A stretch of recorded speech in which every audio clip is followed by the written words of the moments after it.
Hello class 7th, very good afternoon. How are you all? I hope all are fine and doing great.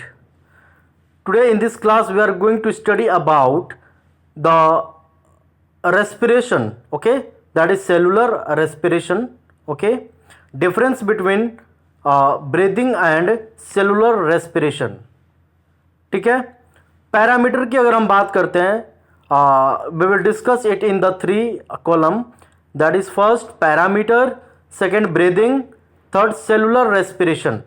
Okay, so the first point is nature of process, second is place, third one is energy.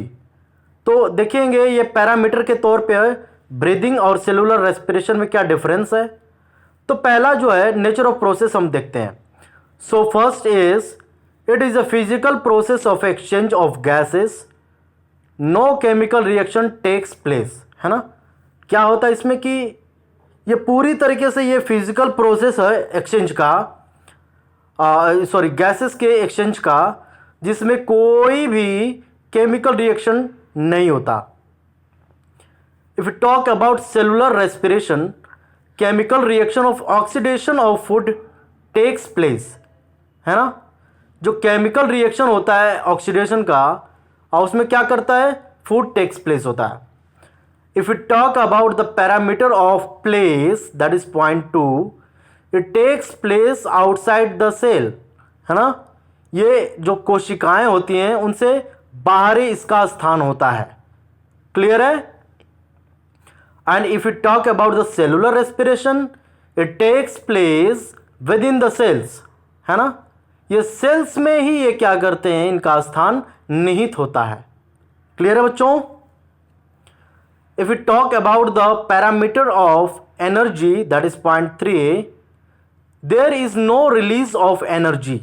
है ना, और breathing में क्या होता है, कोई भी ऊर्जा इसमें रिलीज नहीं होता है. ठीक है, छूटता नहीं है.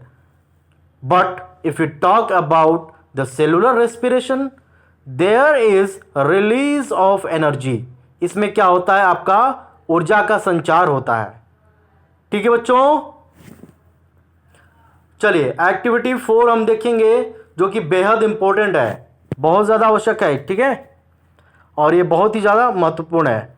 To compare the carbon dioxide mean CO2 content of inhaled and exhaled air. Okay, we need to boy. अब देखते हैं इसमें क्या क्या हमें रिक्वायरमेंट होंगी. ठीक है, तो we need 2 boiling tubes, a tube section, long and short delivery tubes, inner water. है ना, sorry lime water, lime water, 2 hold corks, और 2 इसमें कॉर्क की आवश्यकता होगी हमें, जो कि जिसमें 2 छिद्र हों. आप फिगर में देख सकते हैं इस तरह से. ठीक है, चलिए. Cover the opening C with your mouth and breathe in gently through the mouth. क्या करना है, सी ओपनिंग जो सी है अपने मुंह से उसको कवर कर लेना है. उसके बाद जेंटली उसमें क्या करना है, ब्रीथ करना है. Okay, look for the change of lime water in tube T1. Tube 1 में जो लाइम वाटर होता है, ठीक है, उसके कलर को आप देखेंगे किस तरह से वो परिवर्तन हो रहा है. Breathe out gently through the mouth and look for change in colour of lime water in tube 72 T2. Okay, आप जब जेंटली ब्रीथ करेंगे अपने मुंह से, तो आपने देखेंगे कि उसका कलर क्या है, चेंज हो रहा है ट्यूब T2 में. And after that repeat the process 3 to 4 times. 3 से 4 बार इस क्रिया को आपको दोहराना है. ठीक है, रिपीट करना है. You will observe that when you breathe out the lime water in tube T2 turns milky. और यहीं पे आप देखेंगे कि जब आप ब्रीथ आउट कर रहे हैं तो क्या होता है, द लाइम वाटर जो होता है वो मिल्की हो जाता है. ठीक है, जो T2 में आप लाइम वाटर रखे थे, वो आपके ब्रीथ करने से क्या होता है बच्चा, वो मिल्की हो जाता है. ठीक है, उसके बाद this can be explained as carbon dioxide turns lime water milky. तो हम कह सकते हैं कि जो CO2 है, कार्बन डाइऑक्साइड है, वो लाइम वाटर को मिल्की में चेंज कर देता है। परंतु when you breathe in, fresh air is drawn in through the opening A. और फ्रेश एयर क्या होता है, ड्रॉन हो जाता है ओपनिंग ए से। It passes through the lime water in tube T1 as there is no change in colour of in lime water. ठीक है, it shows that inhaled air contains very little amount of carbon dioxide, that is CO2, है ना। तब क्या होता है, आप देखें कि जो इनहेल्ड जो होता है little amount of carbon dioxide, वो क्या होता है, आपके ब्रीथ करने से अंदर चला जाता है। तो उसमें देखें कि उसमें कोई कलर चेंज नहीं होता है। लाइम वाटर वो जस का तस, यानी जैसा था वैसा ही रहेगा। क्लियर है बच्चों? Okay, if we talk about the lung capacity and breathing rate, tidal volume is the amount of air inhaled and exhaled in a single stroke. The total volume of the lungs when fully inflated is about 5 liters in an adult. क्या होता है, जो tidal volume होता है, ठीक है, lung capacity को हम देखेंगे ब्रीदिंग रेट का।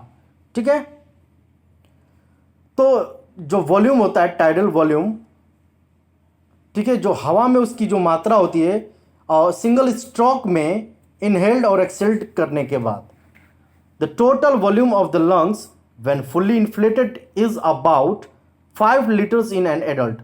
वो एक वयस्क में यानी कि एडल्ट में वो लगभग 5 लीटर होता है। ठीक है, 5 लीटर के तकरीबन वो हम इनहेल करते हैं। अब कह रहा है कि व्हेन अस्लीप और at rest you normally exchange only about 500 centimetre cube. 500 centimetre cubic centimetre आप क्या करेंगे, एक्सचेंज करते हैं जब आप रेस्ट में हो या फिर आप जो स्लीप कर रहे हो, सो रहे हो। एक्सरसाइज के दौरान क्या होता है, during exercise you can take in at expel an extra 3 liters.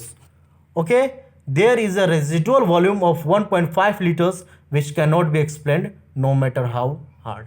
ठीक है, आई होप कि इतना आप लोगों को क्लियर हो गया होगा, lung capacity and breath rate, and before that activity 4 and the difference between breathing and cellular respiration on the parameter of nature of process, place, energy. Okay, I hope you all guys understood. So that's all for today's class. Thank you.